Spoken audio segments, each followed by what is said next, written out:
बिस्मिल्लाहिर्रहमानिर्रहीम। मेरा नाम गौर सियाल है। नाज़रीन कराम, इस वक्त मौजूद है अडियाला जेल गेट नंबर 5 के ऊपर। यहाँ पे ताजा तरीन सूरत हाल इस वक्त क्या है, मुलाकातों के हवाले से क्या खबर है, किस बैंड की मुलाकात के हवाले से कुछ चीजें यहाँ पे डेवलपमेंट्स हुई हैं, वो भी आपके सामने रखेंगे। सिक्योरिटी की क्या सूरत हाल है और अडियाला के बाहर और अंदर हलचल क्या अचानक शुरू हो चुकी है। अलीमा खान की स्ट्रीट मूवमेंट के बाद यहाँ पे अडियाला के अंदर और बाहर की कुछ तब्दीलियां हैं जो मैं आपको इस वीडियो में बताऊंगा। इसके साथ साथ नौरीन खान न्याजी के साथ जो एनसीसीआईए का नोटिस हुआ उसमें सवालात क्या रखे गए और फिर जवाबात क्या दिए गए हैं, इसके ऊपर भी इसकी तफसील इसी वीडियो के अंदर रखेंगे।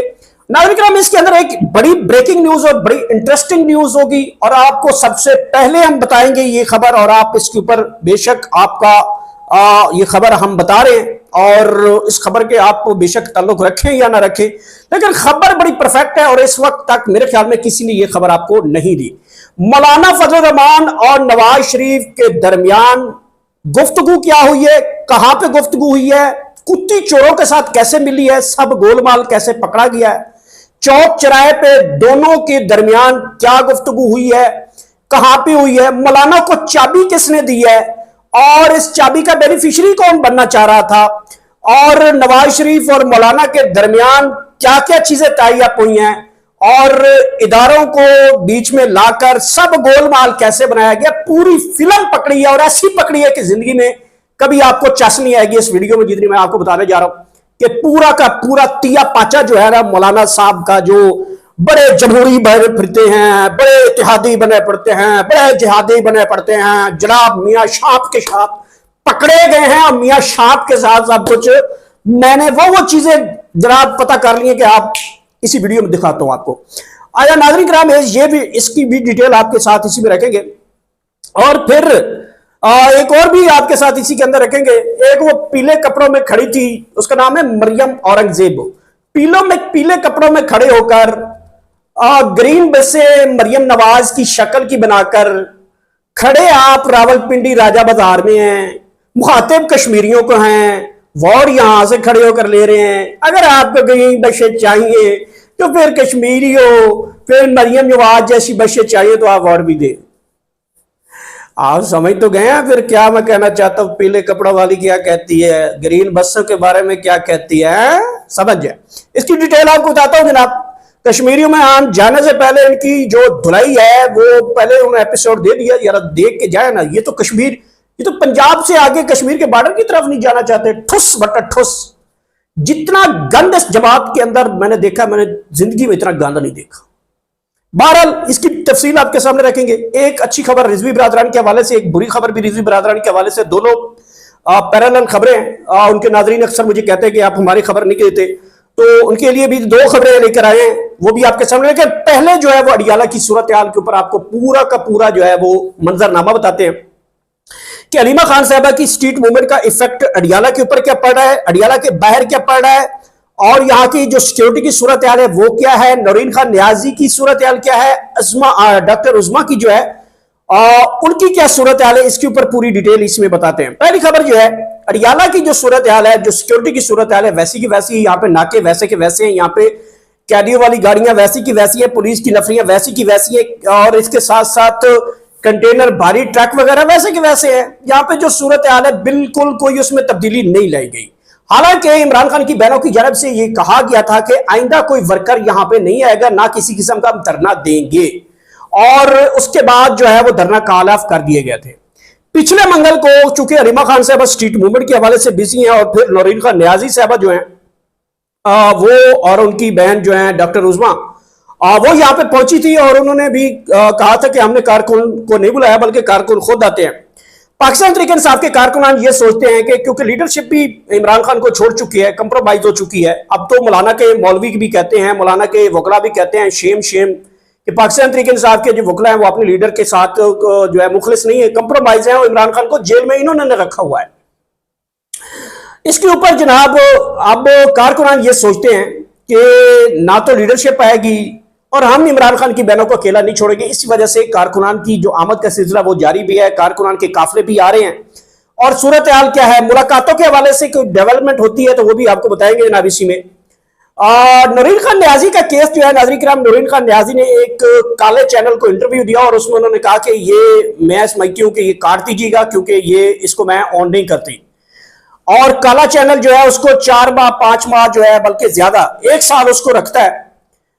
1 साल रखने के बाद जब पाकिस्तान तहरीक इंसाफ ने डिमांड की थी कि जनाब हमारी मुलाकात करवाई जाए, आपने हमारे से जो है वो गारंटियां ली हैं कि आप किसी इदारे को टारगेट नहीं करेंगे, किसी के खिलाफ बयानबाजी नहीं करेंगे, तो हम तो अपनी आपकी जो दी हुई शराइत है वो पूरी करें, तो हमारी शराइत पूरी नहीं हो रही। तो जनाब उन्होंने फिर ये सोचा कि अच्छा कोई ऐसी स्टेटमेंट चीजें लाई जाए जिससे हम इस बात से आगे मुकर जाएं कि अच्छा ये चीज आ गई जिसकी वजह से हम मुलाकात नहीं हो पाएगी।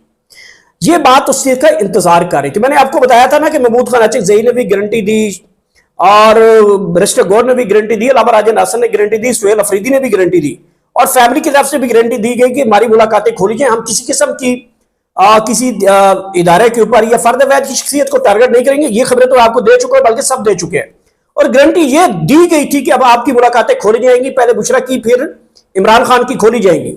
इमरान खान की मुलाकातों का बार बार जब इन्होंने कहा कि आप तो हमारे साथ मुकर रहे हैं, कई बार जो है वादे किए गए, उसके बाद उन्होंने अलीमा जो है नूरीन खान न्याजी का एक स्टेटमेंट लाकर खड़ा कर दिया। हालांकि नूरीन खान न्याजी ने वो स्टेटमेंट से लातलकी किया और उन्होंने कहा कि ये मेरे से गलत हो सकता है, आप इसको निकाल दीजिएगा।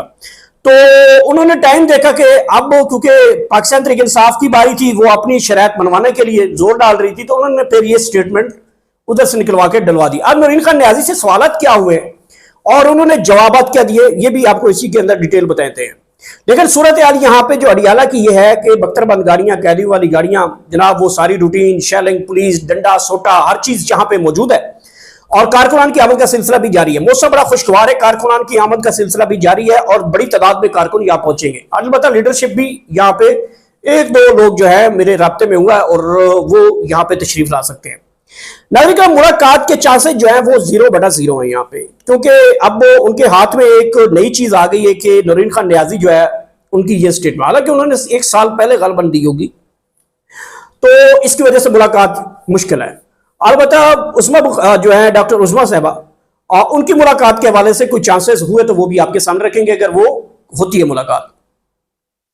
नाज़रीन हम अब आ जाते हैं मौलाना फजल रहमान मुद्दिल्लत, जनाब उम्मत मुसलमा के leader of the command, leader of the फौज, leader of the halwa party and then टन मियां शाप। ये फिल्म क्या हुई अब आपको मैं थोड़ा सा समझा। तो मैंने कहा था कि मैं आपको ये चीज ऐसे समझाऊंगा कि आप अपने बच्चों को भी समझाएंगे तो आपको इजी पता चल जाएगा कि हुआ क्या है। वाकया हो जाता है अचानक डार फैमिली का, और डार फैमिली का वाकया होता है गैर मुल्की खवातीन के साथ ज्यादती का, और वो ज्यादती केस जो है वो थोड़ा सा पांव दबाया जाता है कि जनाब इसको दबाएं थोड़ा सा, और वो इतना दबाते हैं कि मुस्लिम लीग नून की जबानें निकल आती हैं और इतने परेशान हो जाते हैं कि पता नहीं अगले 24 घंटे में हमने बैठना भी है कि नहीं बैठना, यहां तक मामला पहुंच चुके थे। और मरियम नवाज ने यहां तक भी कहना शुरू कर दिया कि हुकूमतें भी हमने देखी हैं और अपोजिशनें भी देखी हैं और जेलें भी देखी हैं, और अगर दोबारा जेलें जाना पड़ गया तो हम माइंडली तैयार हैं। मरियम नवाज साहब यहां तक कह चुकी।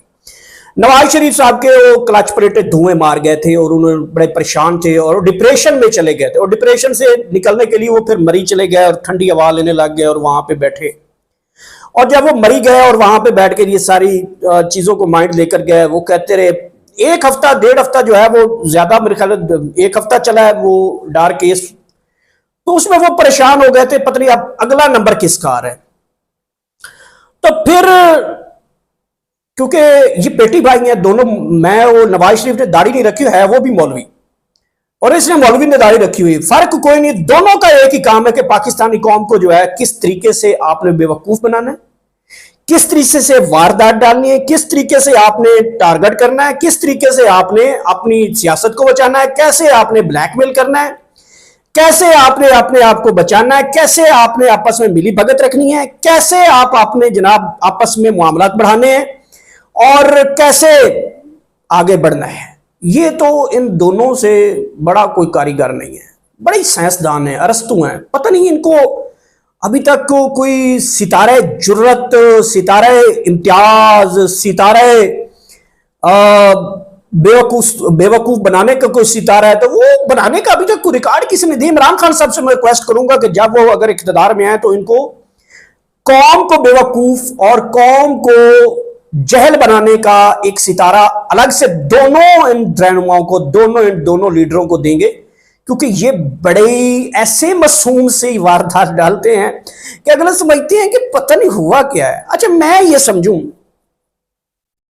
मेरी गली मोहल्ले के साथ किसी के साथ लड़ाई नहीं है, अल्लाह ना करे कभी हो, और मैं बाहर निकलूं, यहां से कमरे से बाहर निकलूं और मैं अपने गली मोहल्ले में जाकर लोगों को ऐਵੇਂ गालियां दे दूं, दित्तू तेरी ऐसी दी तैसी, फलाने गामा तेरी भी ऐसी दी तैसी, फलाने शीदिया तेरी भी ऐसी दी तैसी है, फलाना तेरे ऐसी दी तैसी, गुलामिया तेनू ऐसी दी तैसी, मैं ऐਵੇਂ शुरू हो गया। वो सारी गली वाले कहणगे यार इनू असी कुछ किया नहीं, एक गाला सन क्यों कढ़दा है? मौलाना साहब लोग किसी ने कुछ किया ही नहीं है। मौलाना साहब 4 महीने पहले आप तरमीमों में वोट दे रहे हैं, आप पाकिस्तान तहरीक इंसाफ की मखसूस नशिस्तों का धिक्कार मार रहे हैं, आप 4-5 महीने पहले जनाब एक पेज पे खड़े हैं, आप 4-5 महीने से जनाब उनके कदमों में बैठे हैं, आशीर्वाद है, आपको सब कुछ दिया हुआ है। जैसे मुस्लिम लीग नून के ऊपर बुरा वक्त हुआ, मौलाना साहब कहते हैं जलसे जुलूस, ओहो, लोगों को मोबिलाइज करना शुरू कर दिया। कैसे? ये 4 महीने पहले कहां थे, किधर थे, अब कहां पे आ गए हो भाई? मरी में क्या होता है? मरी में यह हुआ है कि मौलाना साहब की, और एक सोर्स ने मुझे यह खबर दी, और सोर्स का नाम यहां पे आपको पता है, नहीं बता सकते। मौलाना साहब की, नवाज शरीफ साहब की, साखडार की, शहबाज शरीफ की, मरियम की, और एक बड़ी आम और शख्सियत है जिसका जेजुआई से तल्लक है।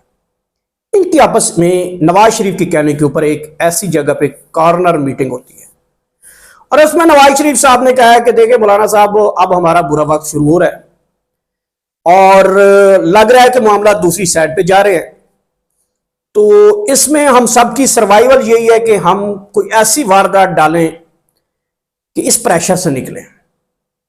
अगर डार साहब चले गए तो कोई और आएगा और ये फिर हम सबका नंबर आ जाएगा, और ये वो वक्त है कि हुकूमत को घर भेजने की जो तैयारी जारी है, इसको रोकने के लिए आप हमारा साथ दें।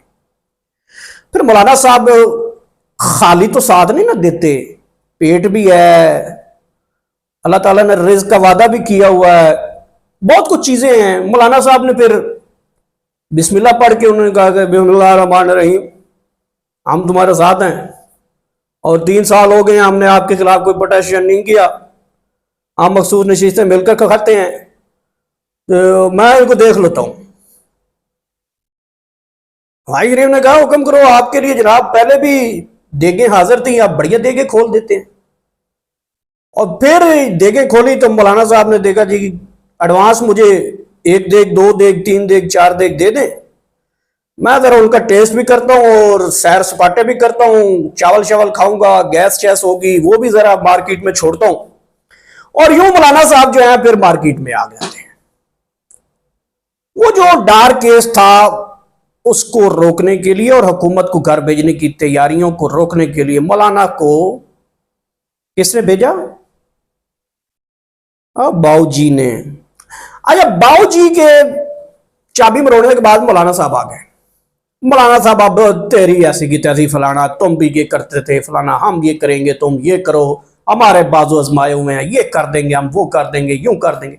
उनके तो एक रहनुमा की मैं स्टेटमेंट दे, कहते हैं अगर मौलाना को पकड़ लिया तो हम तो 4 से 5 घंटे नहीं लगाएंगे, अडियाला जेल की ईंट से ईंट तोड़ के निकाल के लाएंगे मौलाना को, हम कौन से पीटीआई वाले हैं।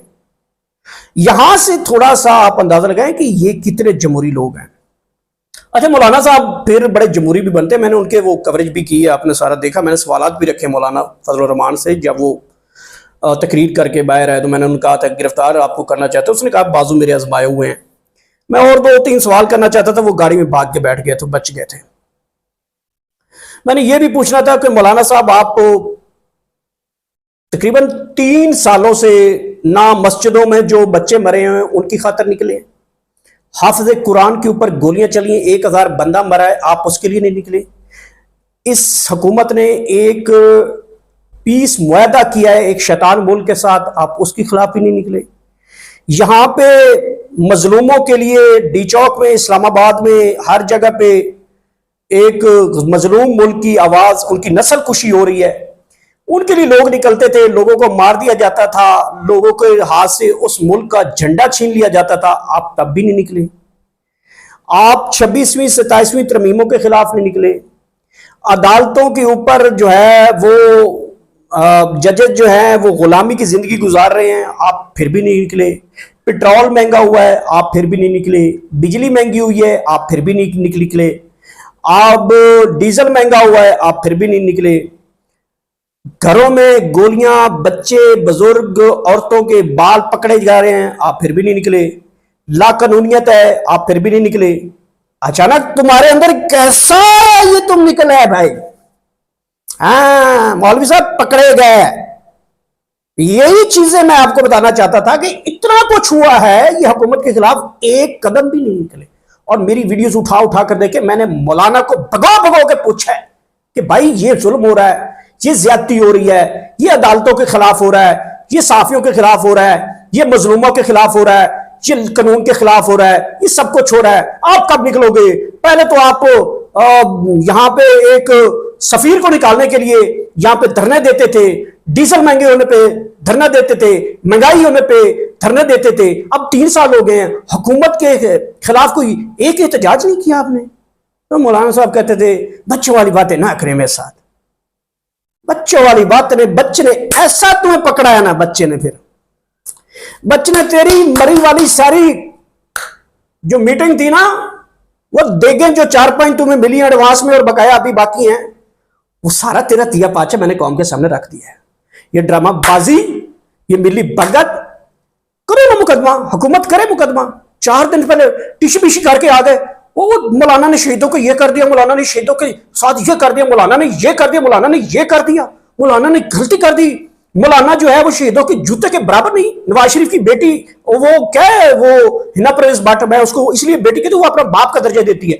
वो कहती मौलाना हमारे शहीदों के जूते के खाक के बराबर नहीं है। फलाना उठा, वो उसने मुस्लिम लीग वालों ने एक घंटे में 10 प्रेस कॉन्फ्रेंस की, 24 घंटों में 48 प्रेस कॉन्फ्रेंस की, और 72 घंटों में 97 प्रेस कॉन्फ्रेंस की मौलाना के खिलाफ। मुकदमा क्यों नहीं किया? करें ना मुकदमा। अगर पाकिस्तान तरीके से साहब कसूर में होती ना, अगर वहां पे एक जलसा करने की इजाजत मिलती और वहां पे 10 लाख लोग हो तो 10 लाख के ऊपर मुकदमा दर्ज करते आप लोग। करो मुकदमा, और फिर मुकदमे की बजाय अब दोबारा करें नहीं मौलाना के खिलाफ हम मुकदमा का नहीं सोचते। मौलाना साहब हमारे अब्बा जी हैं, और मरियम सरकार के शौहर जनाब कैप्टन सफदर ने कहा मेरे रूहानी बाप है, भगवान लानत है तुम्हारे ऊपर, बेचते ऐसी सियासत पे लानत हूं जो कौम को गुमराह तुम करते।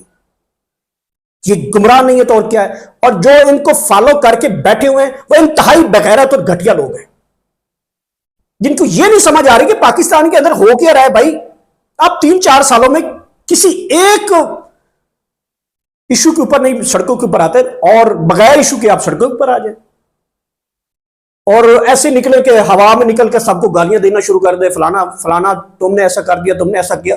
किसी ने कोई पांव के दुम, मौलवी के दुम के ऊपर किसी ने पांव रखा है? दुम तो डार फैमिली के ऊपर आया था। ये होती है स्टोरी, ये होता है समझाना, ये होती है खबर।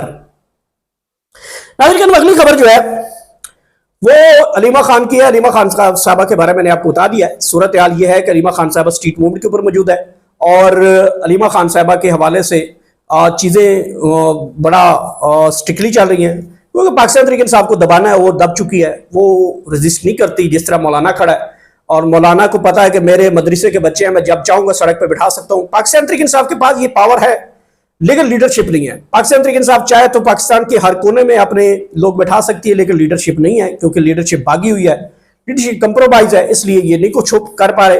अलीमा खान साहबा की गिरफ्तारी के मामले के हवाले से चीजें आगे बढ़ रही हैं, और नरीन खान न्याजी को एक काले चैनल के जो है इंटरव्यू की बुनियाद के ऊपर उनका भी रास्ता रोक लिया गया है। और डॉक्टर उज़्मा का रास्ता भी इसी तरीके से रोक लिया जाएगा, कोई ना कोई ऐसी चीज लाकर खड़ी कर दी जाएगी और ये इमरान खान से मुलाकात नहीं हो पाएगी। दूसरी आखिरी खबर जो मैंने आपको बताई थी रिजवी बरादरान के हवाले से, उनसे भी दोबारा जो है एक मरतबा फिर उनकी पार्टी से जो है वो उनका सैंपल छीना गया, जिस तरीके से पाकिस्तान तहरीक इंसाफ का सैंपल छीना गया था, इसी तरीके से उनका ये पार्टी का निशान करेन था वो भी इलेक्शन कमीशन ऑफ पाकिस्तान की जानब से छीन लिया गया है। ये वो तरीकाकार है कि जो आप एक तरफ जो है जिसको दबा लिया ना उसको मजीद दबाते जाएंगे, इतना दबाएंगे कि वो ज़हनी टॉर्चर होकर आपका गुलाम बन जाएगा। ये दोनों बड़े स्ट्रगल लोग हैं, मैं जानता हूं रिजवी बरादरान के जमात के लोग बड़े स्ट्रगल लोग हैं, बड़े परफेक्ट लोग हैं, बड़े शानदार लोग हैं और बड़े मजहमती लोग हैं और बड़ी तहरीकी लोग हैं और वो पीछे हटने वाले नहीं है। पाकिस्तान तहरीक इंसाफ ने भी बहुत कुछ सीखा है, पाकिस्तान तहरीक इंसाफ के लोगों ने बहुत मारे भी खाई हैं लेकिन बावजूद इसके खड़े हैं। और जो रिजवी बरादरान की दूसरी खबर है उनके लाहे अमल के तैयारियां शुरू हैं जो मैंने आपको खबर देनी थी। और लीडरशिप जो बची खुची है, जो इस वक्त गारों से बाहर निकली हुई है, जो पहाड़ों से बाहर निकली है, उन्होंने मीटिंग्स करनी शुरू की है। स्पेशली आज़ाद कश्मीर के हवाले से उनकी मीटिंग्स जारी हुई हैं और फिर कुछ केपीके के जो उनकी लीडरशिप है वो मामला को आगे लेकर जा रहे हैं और देखते हैं ये मामला कहाँ पे जाकर रुकते हैं। जैसे कोई बड़ी डेवलपमेंट होगी उसमें वो भी आपके सामने रखेंगे। मेरे किसी जुमले से, किसी फिक्रे से, किसी भी कारकुन की, किसी की देखने वाले की दिलजारी है तो मैं उससे माफ़ी का तलबगार हूँ। और अपनी रहनुमाई ज़रूर दीजिए करें, अपनी गाइडलाइन ज़रूर दिया करें, अपना कमेंट फीडबैक ज़रूर दिया करें। आपके राय का हमेशा एहतराम रहता है, रहेगा और ये रिश्ता हमेशा ऐसे रहेगा। आखिर में अल्लाह पाक आप सबको इतनी ज़्यादा खुशियाँ दे वो आगे खुशियाँ तकसीम कर सके। Thank you so much.